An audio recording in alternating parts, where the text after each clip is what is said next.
Hello hello hello मेरे प्यारे बच्चों, चलिए आज फिर हम क्वेश्चन आंसर की सीरीज अगेन स्टार्ट करते हैं। और बहुत सारे क्वेश्चन को प्रैक्टिस कर चुके हैं। जो लोग नहीं देखे हैं वो पहले का वीडियो देखते जाएं और अपने एक एक कॉन्सेप्ट और अपने एक एक क्वेश्चन को कंप्लीट करते जाएं। तो चलिए आज की क्लास में फिर से क्वेश्चन आंसर की सीरीज को स्टार्ट करें हम। और उससे पहले बच्चों हम डिस्कस कर ले उन विद्यार्थियों के नाम जिन्होंने पिछली क्लास में क्वेश्चन के सही सही जवाब दिए हैं। तो स्टार्ट करें, है ना। तो बताते हैं उनके नाम बच्चों। सबसे पहले तो क्वेश्चन कौन कौन से उसके आंसर सही थे। तो 37 का सी सही था, 38 का ए, 39वें का बी सही था, और नहीं सॉरी 36 का सी सही है, 37 का ए और 38 का बी, 39 का सी और 40वें क्वेश्चन का डी सही है, सॉरी बी सही है। ठीक है, इस प्रकार से जो है चारों ऑप्शन थे। 40वें का बी आंसर सही है बच्चों। बहुत सारे स्टूडेंट ने डी लगाया था, ठीक है, पता नहीं कैसे, बट उसका बी आंसर सही है। ठीक है, अब इसमें जो जिनके जवाब सही हुए हैं, तो हम कहें कि सारे बच्चों के सारे जवाब सही नहीं है ना। किसी के एक, किसी के दो ऐसे गलत हुए हैं। तो बता देते हैं किसके किसके कौन कौन से जवाब सही हुए हैं। तो जिद्दी गर्ल के 4 जवाब सही हैं, आराधना यादव के 4 जवाब सही हैं, अलका राय के 4 जवाब सही हैं, और अंशिका बिंद के 4 जवाब सही हैं, सृष्टि यादव के 2 जवाब सही हैं, पम्मी तिवारी इनके 3 जवाब सही हैं, अमित के 3 जवाब सही हैं और कुमकुम के 3 जवाब सही हैं। तो इन सभी विद्यार्थियों ने प्रयास किया और पूरा अपना 100% दिया। और साथ में इनके जो भी 2-3 जवाब सही थे, इन सभी लोगों के लिए कहां गलती कर दिए थे, क्या नहीं समझ में आया था, बहुत ही आसान क्वेश्चन था। तो आप लोग जो है उसको आप प्रैक्टिस कर लीजिए प्लीज। और फिर से हम नए क्वेश्चन आंसर की सीरीज स्टार्ट करते हैं। और साथ में इन सभी विद्यार्थियों के लिए बहुत बहुत धन्यवाद और आप लोगों को बहुत बहुत बधाई। इसी के साथ बने रहिए और अपने कॉन्सेप्ट को, अपने एग्जाम के कॉन्सेप्ट को क्लियर करते रहिए। तो क्वेश्चन आंसर की सीरीज का अगला क्वेश्चन आपके स्क्रीन पर हम लाते हैं, लेकिन उससे पहले बच्चों हम क्या करते हैं, यहां से हट जाते हैं, है ना। तो चलिए पहला क्वेश्चन आपके स्क्रीन पर, ठीक है, आप देख लीजिए। पहला क्वेश्चन पढ़ लीजिए आराम से। पूछ रहा है इसमें कि which one of the following is surrounded by a callose wall. आप कहेंगे सर ये तो पढ़ा ही नहीं गया है, यानी ये पूछ रहा है कि इनमें से, यानी जो 4 ऑप्शन दिया गया है, इनमें से कौन है जिसके चारों तरफ कैलोज की वाल पाई जाती है। सही बात है, आपके बुक में नहीं है। इसका आंसर हम बता दें, इसका आंसर नंबर ए सही है, microspore mother cell. Microspore mother cell यानी कि लघु बीजाणु मातृकोशिका के चारों तरफ कैलोज की वाल पाई जाती है। ठीक है, उसके बाद अगला क्वेश्चन है the arrangement of the nuclei in a normal embryo sac in the dicot plant is. मतलब ये कह रहा है कि जो एम्ब्रियो सैक है यानी भ्रूण कोश, ठीक है, भ्रूणकोश जो है उसमें न्यूक्लियाई यानी जो केंद्रिकाएं होती हैं उनका अरेंजमेंट किस प्रकार से है। आप इसका आंसर कमेंट में बताइएगा, हम नहीं बताएंगे बच्चों, ठीक है। इसका हिंदी बता दिए हैं, आप लोग बता दीजिएगा हमको इसका आंसर, है ना। बहुत सारे स्टूडेंट जान रहे होंगे एंटीपोडल सेल, सिंड्रिड सेल और उसके बाद केंद्रिका कोशिका। तो कितने हैं ये अरेंजमेंट, इसका क्या सही है आप हमको बता दीजिएगा।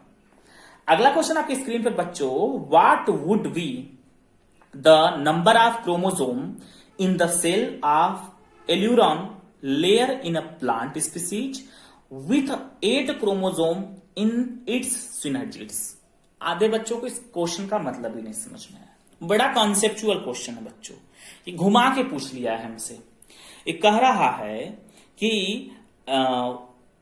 एक एलुरॉन जो लेयर, मतलब एलुरॉन लेयर किस में पाई जाती है बताइए। एक इंडोस्पर्म यानी भ्रूणपोष के चारों तरफ पतली लेयर जो होती है, खास करके मक्का आपको बताए थे, उसके चारों तरफ पतली लेयर जिसको हम एलुरॉन कहते हैं। ठीक है, एलुरॉन एक प्लांट की स्पीसीज है जिसमें एलुरॉन की परत, अब प्लांट की स्पीसीज मतलब कि उसका बीज के बारे में बात कर रहा है बच्चों। अब उसमें उसके बीज के चारों तरफ एक परत है, एलुरॉन परत, लेकिन उसमें ये एक बात बताया है कि उसके सिनर्जिड कोशिका में 8 गुणसूत्र थे। तो उसके एलुरॉन लेयर में मतलब कितने गुणसूत्र रहे होंगे। अब हमें ये बता दीजिए बच्चों, जो एलुरॉन जो परत या लेयर की बात कर रहा है, ये एलुरॉन परत बना कैसे है। आप कहेंगे सर जो भ्रूणपोष है वही तो एलुरॉन, जो भ्रूणपोष है एलुरॉन परत उसका चारों तरफ का आवरण है। लेकिन एलुरॉन परत बनने के लिए भ्रूणपोष का बनना जरूरी था, और भ्रूणपोष कैसे बना होगा। आपको पता है जो दूसरा नर युग्मक होता है वो दो पोलर केंद्रक को जाकर निषेचित करता है। ट्रिपल फ्यूजन जो होता है, आपको इतना तो क्लियर होगा, तो इंडोस्पर्म जब बनता है तो वो ट्रिपल फ्यूजन से बनता है। तो ट्रिपल फ्यूजन से बनता है तो इसमें कितने गुणसूत्र होंगे बताइएगा आप लोग, हमको थोड़ा से बताइएगा कितने गुणसूत्र होंगे, यानी कि बताइए कितने गुणसूत्र होंगे। नहीं समझ में आ रहा ना? हाँ बता देते हैं। अब 8 सिनर्जिट मतलब बता दिया है, यहां पर केवल कंफ्यूजन किया है आपको। बोला है 8 गुणसूत्र है सिनर्जिट में, तो हमें सिनर्जिट से कोई मतलब नहीं, लेकिन इसका 8 गुणसूत्र से मतलब है। 8 गुणसूत्र जब सिनर्जिट में है तो इसका मतलब जो केंद्रक में 2 कोशिकाएं थी उसमें भी 8 थे, मतलब सॉरी केंद्रक जो बीच में 2 केंद्रक थे उसमें भी 8 गुणसूत्र होंगे।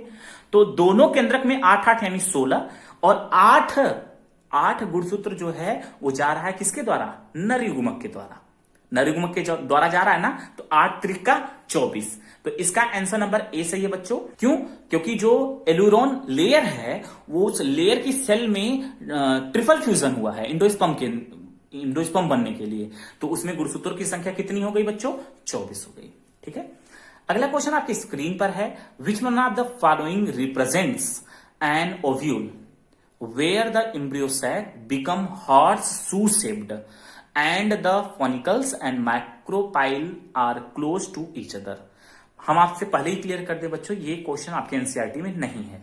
ये क्वेश्चन पूछ रहा है कि वो कौन सा ऐसा, मतलब इनमें से कौन सा ऐसा ओव्यूल है जिसका शेप जो है, जिसके एम्ब्रियो सैक का यानी भ्रूण कोश का जो शेप है वो घोड़े के शू शेप के जैसा है।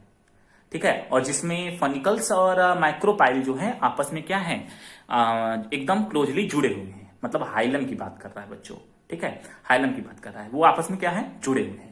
तो बच्चों इसका आंसर आपको थोड़ा सा कंफ्यूज करेगा, इसका आंसर हम आपको बताते हैं, ऑप्शन नंबर ए सही है, एम्फीट्रोपस, इसका आंसर नंबर ए सही है। ठीक, अगला क्वेश्चन आपकी स्क्रीन पर बच्चों, in a type of apomixis known as adventive embryos develop directly from the. ये क्वेश्चन पिछली क्लास में करा दिया गया है।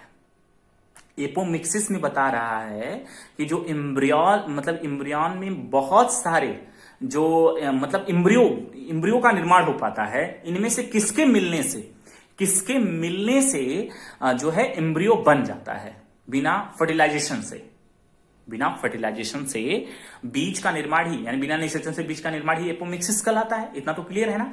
तो ये कह रहा है कि किसके, मतलब कौन आपस में फ्यूज कर जाते हैं जिनसे एम्ब्रियो बन जाता है। तो इसका आंसर आप बताएंगे, पिछले क्लास में कराया गया, कमेंट में बताएंगे। आपको 2 क्वेश्चन दिया गया कमेंट के लिए।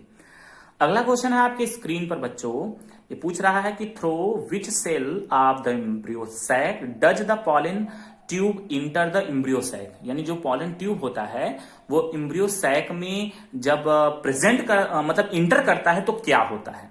इसका भी आंसर आप जो है हमें कहां बताएंगे? कमेंट बॉक्स में बताएंगे, है ना?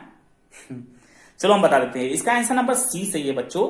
याद रखिए, जैसे ही एग फर्टिलाइज होता है वैसे एंटीपोडल और जो सिनर्जिट सेल होती है दोनों डीजनरेट करने लगती है, मतलब विलुप्त हो जाती है ना, विलुप्त होने लगती है। तो इसका आंसर नंबर सी है, यानी कि जैसे ही एम्ब्रियो सैक में जब पॉलन ट्यूब इंटर करता है तो उसमें जो सिनर्जिट सेल है वो क्या होने लगती है? डीजनरेट होने लगती है।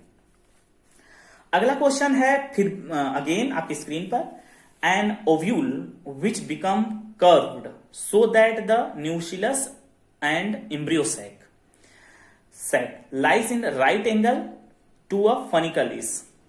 ठीक है, यानी बच्चों ये क्वेश्चन भी आपके आउट ऑफ एनसीईआरटी है, बट हम क्लियर कर देते हैं। ये क्वेश्चन कह रहा है कि एक ओव्यूल है वो इस प्रकार से कर्व हुआ है कि जो उसका एम्ब्रियो सैक और न्यूक्लियस का जो एंगल है वो राइट साइड में है, मतलब वो कर्व हो चुका है। जैसे हम एक फिगर ओव्यूल का ड्रॉ किए थे, वो कुछ ऐसे उल्टा बनाए थे ना आपको, मतलब उल्टे आकार का, ऐसे यू आकार का बना था ओव्यूल का फिगर। तो इसमें राइट एंगल में यानी कि कुछ इस तरीके से बन जाएगा फिगर। ठीक है, तो राइट साइड में उसका माउथ होगा, जो मतलब जो हम बनाए थे उसका माउथ ऊपर के साइड था, इसका राइट साइड में होगा।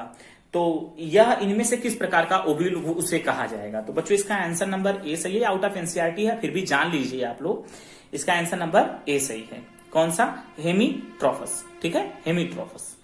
अगला क्वेश्चन आपकी स्क्रीन पर बच्चों, अगला क्वेश्चन है in a flowering plant archesporium gives rise to, यानी कि जो एक फ्लावरिंग प्लांट होते हैं उनमें आर्कीस्पोरियम जो होता है वो किससे बनता है, किससे उसका निर्माण होता है।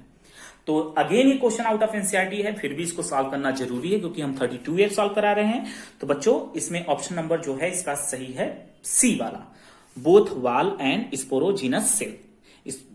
वाल और स्पोरोजीनस सेल से आर्कीस्पोरियम का निर्माण होता है बच्चों। अगला क्वेश्चन आपके स्क्रीन पर है बच्चों, 49वां क्वेश्चन है which type of association is found in between entomophilous और फ्लावर, ठीक है, entomophilous flower and pollinating agent. यानी कह रहा है कि जो एक कीट परागण होता है तो फ्लावर और जो परागण के एजेंट होते हैं उनमें कौन सा रिलेशन होता है। तो बच्चों ये क्लियर कर दें, जो एक क्वेश्चन पूछा है ये कहीं ना कहीं लिंक कर दिया है हमारे लास्ट वाले चैप्टर से। लास्ट वाला पारिस्थितिकी वाला जब इकोसिस्टम पढ़ाया जाता है तो उसमें ये सारे टर्म पढ़ाए जाते हैं बच्चों। तो आपको क्लियर कर देते हैं हम यहां पर, इसका ऑप्शन नंबर ए सही है, म्यूटिलिज्म। इसका मतलब होता है सहोपकारिता, मतलब कि जो पर परागण होता है बच्चों, ध्यान से समझ लीजिए, इसका मतलब समझ लीजिए। एंटोफिलिस मतलब जो होता है कीट परागण, तो कीट परागण मतलब एक प्रकार का पर परागण है। तो जब एक प्रकार का जब पर परागण होता है तो इसमें फायदा किसको होता है, दोनों को होता है। फ्लावर को उसका परागकण मिल जाता है और जो कीट होता है उसको खाने के लिए मकरंद मिल जाता है। तो इस दोनों को फायदा होता है। तो इसमें इसका आंसर कौन सा है, ए सही है, म्यूटुलिज्म, ठीक है।